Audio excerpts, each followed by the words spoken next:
Buenas tardes para todos. Mi nombre es Daniel Sepúlveda y el día de hoy voy a estar contándoles un poco respecto a cómo se puede utilizar inteligencia artificial para detectar amenazas avanzadas, incluso aquellas amenazas que puedan estar orientadas o más bien asociadas a posibles ataques de Estado, ¿vale?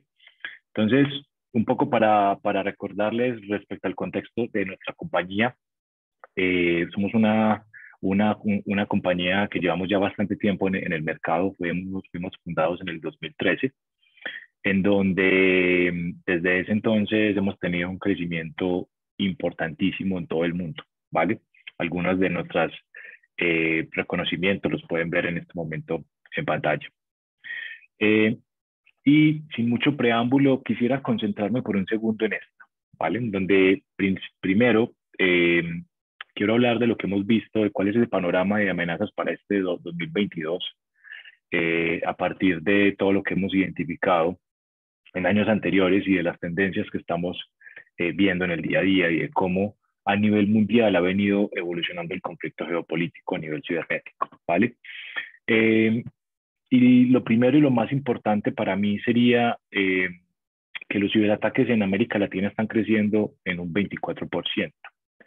Y cuando estuvimos haciendo el análisis respecto a este crecimiento, una de las razones más fuertes o más importantes tiene que ver también con la existencia de grupos de adversarios que están fondeados incluso por países en donde lo que estamos viendo es que están teniendo doble propósito, en donde están atacando a clientes en todo el mundo, a organizaciones en todo el mundo con el objetivo de obtener beneficio para sí mismos, pero al mismo tiempo esos beneficios a nivel económico que obtienen a partir de la realización de ataques como ransomware, por ejemplo, viene acompañado también de intereses políticos que generalmente eh, benefician a uno u otro país. Y esto es bien interesante, esto es bien importante porque sé que el día de hoy tenemos en nuestro público empresas y organizaciones que constituyen infraestructura crítica de los países donde operan y es por esto que deben un poco concentrarse y destinar parte de sus esfuerzos no solamente a prevenir ataques, sino a cómo reaccionar a ellos cuando las demás defensas fallan, cuando los controles preventivos fallan. Porque una de las cosas más importantes que hemos aprendido en los últimos años en el mundo de la ciberseguridad es que no se trata de si voy a ser comprometido, sino de cuándo voy a ser comprometido. Algunos de los ataques que hemos visto interesantes o relevantes tienen que ver con ataques a las cadenas de suministro, en donde el adversario primero compromete a un tercero que es proveedor de la organización, de manera que a través de la relación de confianza ya existente entre ese tercero, que es proveedor de la organización y la organización, se puedan lanzar ataques con un porcentaje de éxito muy superior. Hemos también identificado una gran cantidad de ransomware en donde hoy en día, todos los días, vemos e identificamos nuevas vertientes de ransomware. Esto se debe principalmente a que es muy sencillo y es muy económico comprar malware y comprar ransomware hoy en el mercado negro. Eh, no solamente esto, sino que además los adversarios adquieren este tipo de tecnología, este tipo de malware y luego proceden a modificarlo, a personalizarlo de manera que sea mucho más difícil de detectar por parte de las casas de antivirus, por parte de los fabricantes de productos como EDR, por ejemplo. Así que un poco analizar por qué sucede esto. Normalmente, eh, si vemos los ataques más mediáticos que hemos tenido en los últimos años, nos damos cuenta de que todos siguen o tienen como un factor común. Cada uno de ellos, bien sea comienza o por la explotación de una amenaza de día cero, ¿vale?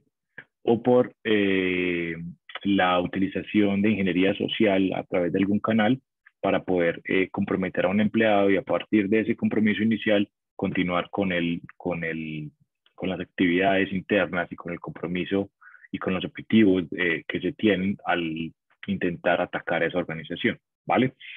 Entonces,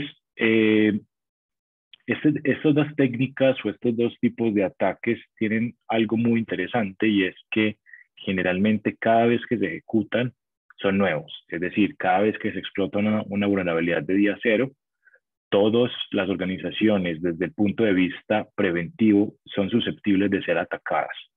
Y es por esto que vemos esfuerzos muy grandes por parte de fabricantes como Microsoft, por ejemplo, en donde todos los meses sale a parchar problemas de seguridad. Y es por esto que vemos también esfuerzos muy importantes por parte de los fabricantes de tecnologías tradicionales, que son tecnologías que están enfocadas mucho más hacia la prevención y que para poder llevar a cabo esta labor preventiva necesitan utilizar algún tipo de mecanismo como firmas, políticas o reglas para poder detectar estas amenazas. A lo que me refiero concretamente acá es que es imposible predecir, es imposible prevenir lo que no conoces y es por esto que todos los fabricantes que tienen esta aproximación dedican una gran cantidad de tiempo y de esfuerzos y de recursos que van dirigidos hacia detectar rápidamente nuevos ataques, clasificarlos, generar indicadores de compromiso, generar firmas y luego desplegar estas firmas en todo el mundo. Y si bien digamos que los esfuerzos han girado en torno hacia este tipo de prácticas en los últimos años, hoy sabemos que no es suficiente porque constantemente vemos empresas que son comprometidas, que siguen siendo comprometidas y que por lo tanto hay algo más que se debe hacer. En síntesis, como yo lo veo, es intentar utilizar información del pasado para predecir el futuro. Y esto, digamos que al menos en el mundo de la ciberseguridad es algo que no es viable, que no es posible, por lo que los adversarios y las amenazas mutan y cambian constantemente. Pero entonces, ¿qué hacer con esto? ¿Cómo lograr modificar mi estrategia de ciberseguridad en la organización para poder incorporar otro tipo de capacidades que permitan detectar este tipo de amenazas, las amenazas que son desconocidas, las explotaciones de vulnerabilidades de día cero o inclusive los ataques de ingeniería social? La respuesta es que hay que invertir un poco el paradigma en donde ya no voy a estar como constantemente buscando todo aquello que es malicioso, que ya sé que es malicioso, que ya sé que es malo, sino que por el contrario voy a buscar todo aquello que no es normal. Y la razón para esto es que si pensamos por un segundo cómo una persona normal lleva a cabo una investigación, si nos centramos, por ejemplo, en un analista de SOC, cuando lleva a cabo una investigación, la investigación nunca comienza por algo que ya está confirmado que es malo, porque entonces no hay investigación. La investigación siempre comienza por algo que no es normal, algo que ese analista o que esa persona logró identificar como parte de su labor diaria, en donde identificó que algo que no es normal y a partir del proceso investigativo, a partir de la generación de múltiples hipótesis, se logra validar si en efecto eso que no es normal es una amenaza o no y cómo reaccionar a ella. Es por esto que en Dartres adoptamos diferentes tipos de tecnologías, diferentes tipos de machine learning e inteligencia artificial, con la finalidad de poder mejorar los procesos de detección, investigación y respuesta, eh, de manera que se pueda detectar mucho más rápidamente a los adversarios y esto obviamente reduzca el impacto que puede tener una organización cuando es comprometida. Ojo, esto es muy importante y es que no estoy diciendo con esto que no se requieran las herramientas tradicionales, sino que se requiere invertir tanto en capacidades preventivas como en capacidades de reacción y de respuesta, porque somos conscientes y digamos que esto es una verdad del mercado, de que es imposible evitar la explotación de una vulnerabilidad o de una amenaza de día cero. Es imposible que yo me pueda defender respecto a lo que no conozco. Y por esto tengo que invertir mucho más en las capacidades de respuesta, ya que la prevención nos va a llevar hasta cierto punto y luego vamos a tener que tener a nuestro equipo de trabajo entrenado, vamos a tener que tener capacidades orientadas a detectar rápidamente los adversarios, como les decía, con el único objetivo de reducir los tiempos de detección, investigación y respuesta. Un dato curioso y bien relevante, existen encuestas que hablan de que el tiempo promedio de una organización en el mundo para detectar y responder frente a un ataque avanzado está en aproximadamente los 25 días, ¿vale? Ahora, deténganse por un segundo a pensar eh, cuál sería el costo para sus organizaciones si la organización estuviera detenida por 15, 20 días, 25 días, mientras se llevan a cabo y se ejecutan todos los esfuerzos necesarios para restaurar el sistema, ¿vale? Estamos hablando de millones de dólares en pérdidas. Así que les voy a contar hoy un poco respecto a qué se puede hacer para reducir estos tiempos de detección, investigación y respuesta. Les voy a contar también a partir de casos de estudio, vamos a estar haciendo un análisis real de casos reales en donde vamos a hacer una reconstrucción cronológica de todas las etapas de un ataque real para que puedan comprender un poco mejor de qué les hablo. Muy importante, y como les decía hace unos momentos, les comentaba respecto a las diferentes tecnologías que hemos venido adoptando y las técnicas para llevar a cabo analítica e inteligencia artificial. Hoy en día utilizamos tanto machine learning supervisado como no supervisado para llevar a cabo cada una de estas fases. El objetivo es optimizar esos tiempos de detección, investigación y respuesta. Todo esto bajo el marco de un ciclo de investigación que también es llevado a cabo por la inteligencia artificial. Y esto es bien interesante porque aquí básicamente lo que logramos fue que la inteligencia artificial pudiera investigar incidentes y pudiera investigar eventos utilizando las mismas técnicas de investigación que utiliza un analista humano, solo que en este caso a velocidad de máquina. Ya que este generalmente era uno de los procesos que más tiempo le llevaba a nuestros clientes, que adolecía además de escasez de recursos técnicamente capacitados para llevar a cabo estas tareas, y que todo esto finalmente pues redundaba en un mayor tiempo de investigación y de respuesta, porque luego de que llega la detección hay un proceso investigativo que tiene que ser formal, que tiene que llevarse a cabo de manera que podamos con total claridad aislar al adversario y poder contener el incidente cuanto antes, ¿vale? Eh, un poco respecto a otra de las capacidades interesantes que tenemos, tiene que ver con la respuesta autónoma, y esto ya lo vemos un poco de modo previo antes de pasar a analizar como los diferentes casos de estudio que traigo para ustedes el día de hoy. Pero básicamente, ¿qué es esto? Y ojo que una respuesta autónoma es muy diferente a una respuesta automática. Voy a comenzar un poco explicando esto. Cuando hablamos de respuesta automática nos referimos a aquellos casos en donde hay que, de forma predefinida, automatizar cada uno de los pasos involucrados en esa respuesta. ¿Listo? En donde el requisito es ese, que de forma previa se haya generado un playbook, se haya hecho una automatización, se haya generado código para automatizar un proceso que ya se conoce y cuyos pasos están claramente identificados, ¿vale?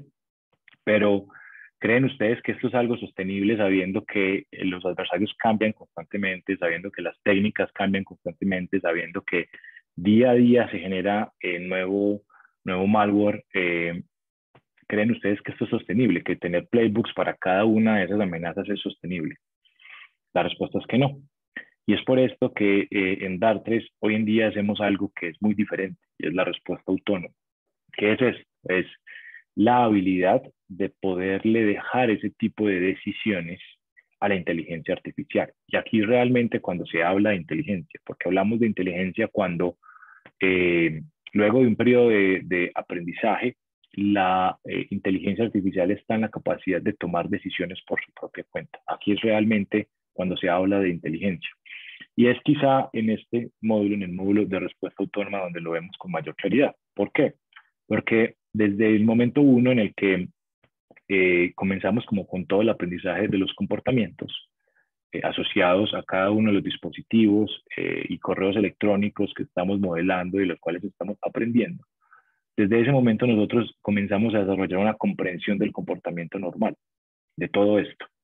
Y esa comprensión de ese comportamiento normal nos permite luego discernir, o le permite más bien a la inteligencia artificial discernir y saber cómo se comporta normalmente ese dispositivo para, en el caso en el que se esté presentando un ataque y el dispositivo se esté comportando de forma diferente, de forma normal, poder tomar acción y contener únicamente todo aquello que hace parte de ese comportamiento anormal, todo aquello que hace parte de ese comportamiento que no es normal. Y la razón por la que llevamos esto a cabo de esta manera es precisamente porque esto nos permite tomar ese tipo de decisiones en tiempo real sin tener que tener algún tipo de mecanismo de automatización previo, sin tener que haber definido o predefinido eh, las acciones que tiene que llevar a cabo la inteligencia artificial en este caso, ¿vale? Esto es bien interesante y es bien importante. ¿Por qué? Porque esto redunda en reducciones de tiempo a la hora de responder efectivamente frente a un ataque o frente a un incidente de seguridad. Ya que de pronto quienes no lo saben o quienes no han tenido la experiencia, cuando hay que automatizar la respuesta utilizando los diferentes productos que existen en el mercado, generalmente estas labores suelen tomar demasiado tiempo. De hecho, tengo opiniones de clientes o experiencias de clientes en donde esto les ha tomado hasta un año, desde el momento en el que se instala la tecnología y luego comienzan a tener respuestas automáticas. Mientras que en el caso de la respuesta autónoma, esto es algo que se puede dar a más tardar en un par de meses, casi 3 meses, a partir de, o dependiendo de qué tan madura está la inteligencia y el proceso de aprendizaje que se tiene en la organización, ¿vale? Eh, bueno, sin más preámbulo, voy a pasar entonces al análisis de uno de los casos de estudio que les traigo para el día de hoy. Esto tiene que ver con un ransomware de doble extorsión, algo muy de moda hoy en estos días, pues, o en estos días. Y ¿cómo comienza esto? Esto es una experiencia de un cliente en Latinoamérica, en donde en el año pasado, por allá el 13 de agosto, tuvieron una intrusión. Básicamente lo que hizo el adversario fue explotar una vulnerabilidad de día cero sobre uno de los servidores que estaba expuesto a Internet y que por el rol que tenía ese servidor debía estar. Esto es bien importante. Básicamente lo que sucedió aquí fue que explotaron una vulnerabilidad que se llama, pues una de las vulnerabilidades más recientes de Proxy Shells, en donde a raíz de esa vulnerabilidad lograron ejecutar comandos de forma remota para descargar un malware e infectar el servidor. Este fue el paso 1. Y antes de continuar con el siguiente, con el paso 2, algo interesante a resaltar aquí es lo siguiente, y es que no es que en Dartres estemos en la capacidad de evitar la explotación de una vulnerabilidad de día cero, es que vamos a detectar el cambio en el comportamiento que genera esa explotación. Y eso es bien importante porque esto es lo que nos va a permitir detectar las actividades que lleva a cabo el adversario y es lo que nos va a permitir eh, más adelante poderlo detectar y poderlo expulsar de la red de una forma mucho más rápida. El siguiente paso, como les decía, ya tuvo que ver con la utilización o la generación de tráfico o de túneles asociados a comando y control. De pronto, para quienes no lo saben, el comando y control es básicamente una comunicación inversa que se genera desde el dispositivo comprometido o infectado hacia un servidor en Internet, de manera que el adversario pueda controlar de forma remota estos dispositivos y pueda enviar instrucciones a estos dispositivos para llevar a cabo cada una de las tareas que son objeto o que son, digamos que tradicionales dentro de un compromiso. Y lo que detectamos particularmente importante en este caso fue una serie de conexiones SSL hacia, hacia una dirección IP externa, ¿vale? Y esto es importante. ¿Por qué? Primero, los adversarios son conscientes de que hay tecnologías tradicionales que monitorean constantemente el tráfico de las organizaciones y es por esto que generalmente, siendo conscientes de esto, utilizan o recurren a protocolos cifrados para llevar a cabo este tipo de comunicaciones de manera que puedan pasar desapercibidos en la red. Esto sin mencionar sin mencionar que además el tráfico cifrado ya debe ser el día de hoy en cerca del 60-70% del tráfico de nuestras organizaciones, porque además, como buena práctica de seguridad, hemos venido cifrando este tráfico para obviamente asegurar que este tráfico no sea intervenido y asegurar la confidencialidad de la información que intercambiamos. Entonces, irónicamente, lo que está sucediendo aquí es que están utilizando protocolos que fueron creados para asegurar la información, en este caso para asegurar las comunicaciones inversas que genera el adversario para poder controlar de forma remota los dispositivos infectados. Y esto es interesante porque lo que pudimos ver aquí fue básicamente una serie de conexiones de SSL hacia un destino externo, un destino con el cual nunca antes se habían comunicado en la organización, seguido de varias características interesantes. Lo primero fue conexiones muy longevas, conexiones que se establecían por grandes periodos de tiempo y que además utilizaban características o más bien certificados digitales con características muy particulares y que históricamente han estado asociadas a compromisos. ¿A qué me refiero con esto? Eh, Normalmente cuando los adversarios, eh, como su objetivo es desarrollar tecnología que sea masiva y cuyo objetivo es comprometer grandes volúmenes de dispositivos, ellos generalmente no utilizan certificados digitales que sean costosos, certificados digitales que sean adquiridos ante entidades o entes certificadores de confianza, porque esos certificadores tienen un costo importante y esto va a encarecer obviamente, digamos que su campaña, ¿vale? Así que en este caso también pudimos identificar que las características de estas conexiones estaban asociadas también a certificados digitales autofirmados, que normalmente pues no tienen ningún costo y que obviamente también eran para nosotros el primer momento o generaba o hacía que esas características nos generaran bastante sospecha respecto a esta comunicación. Luego, después de esto, unas horas después, y esto es también interesante o importante, el adversario generalmente ejecuta las actividades intentando pasar desapercibido. Y siendo consciente de esto, lo que hace es que ejecuta una actividad, espera unas horas, ejecuta otra actividad, espera otras horas, ejecuta otra.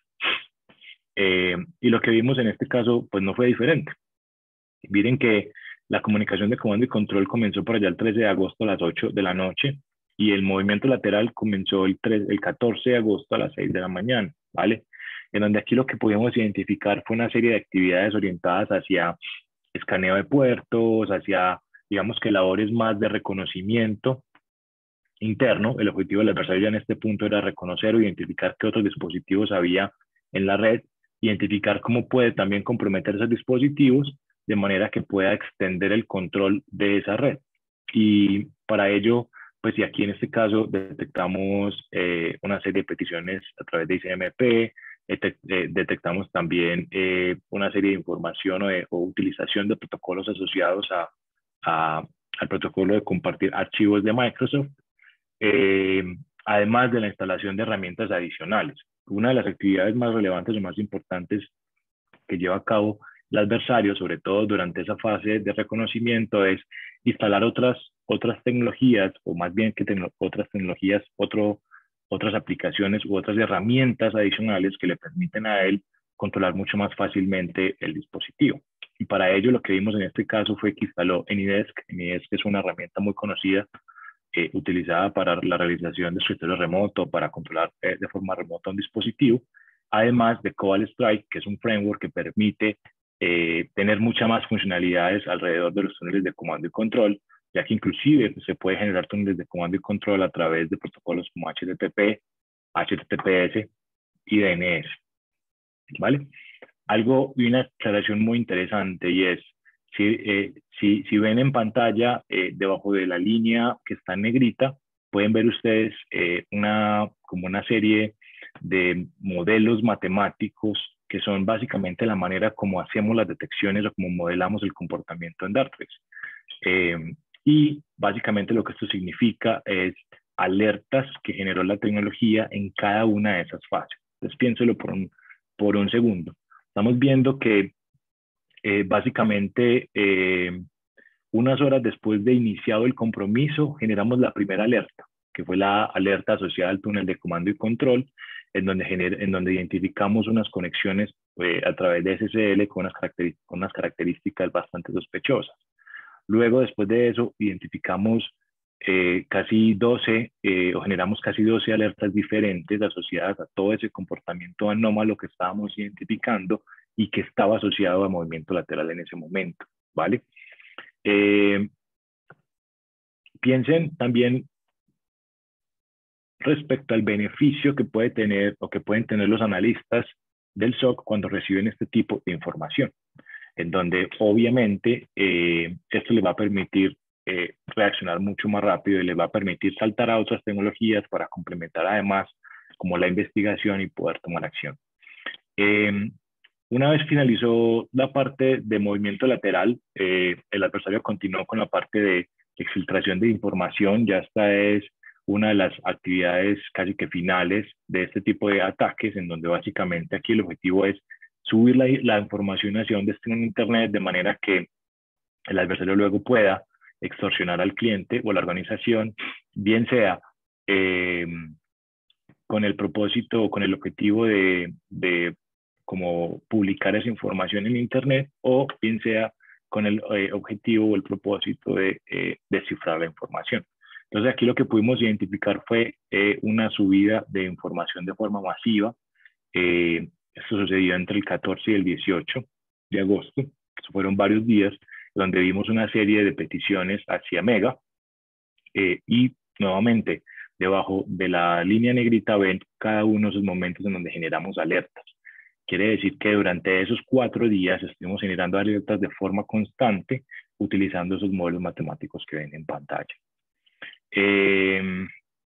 Finalmente, ya por allá el 14 de agosto, entre las 4 y las 11, ya se comenzaron a llevar a cabo las actividades de cifrado, en donde aquí lo que vimos fue un comportamiento bastante anómalo asociado al tráfico SMB, en donde pudimos ver la descarga de las notas de ransomware y pudimos ver además de esto el cambio del tráfico a nivel de SMB, en donde comenzamos a ver una serie de escrituras siendo generadas de forma remota desde el dispositivo comprometido hacia otros servidores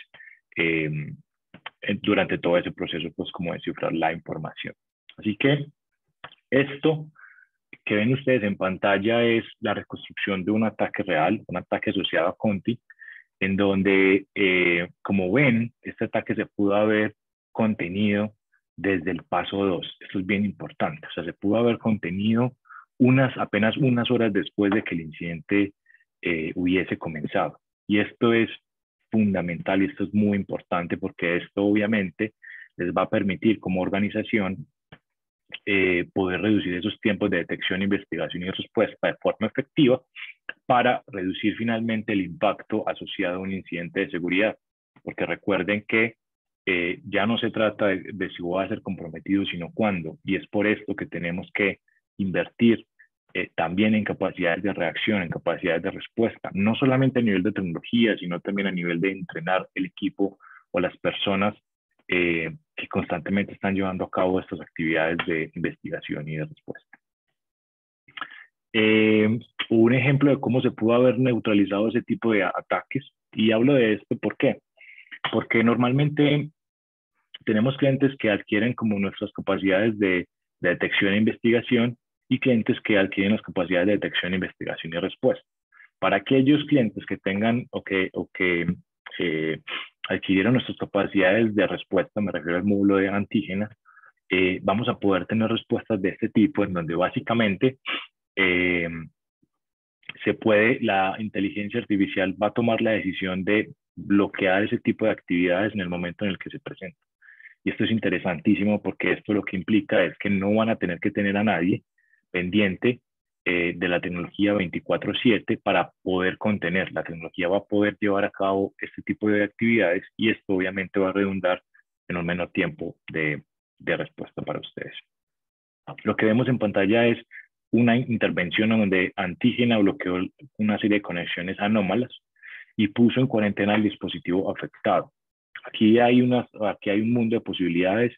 Antígena puede bien sea aislar el dispositivo para ponerlo en cuarentena o también puede simplemente bloquear el tráfico asociado a la anomalía presentada o al ataque presentado.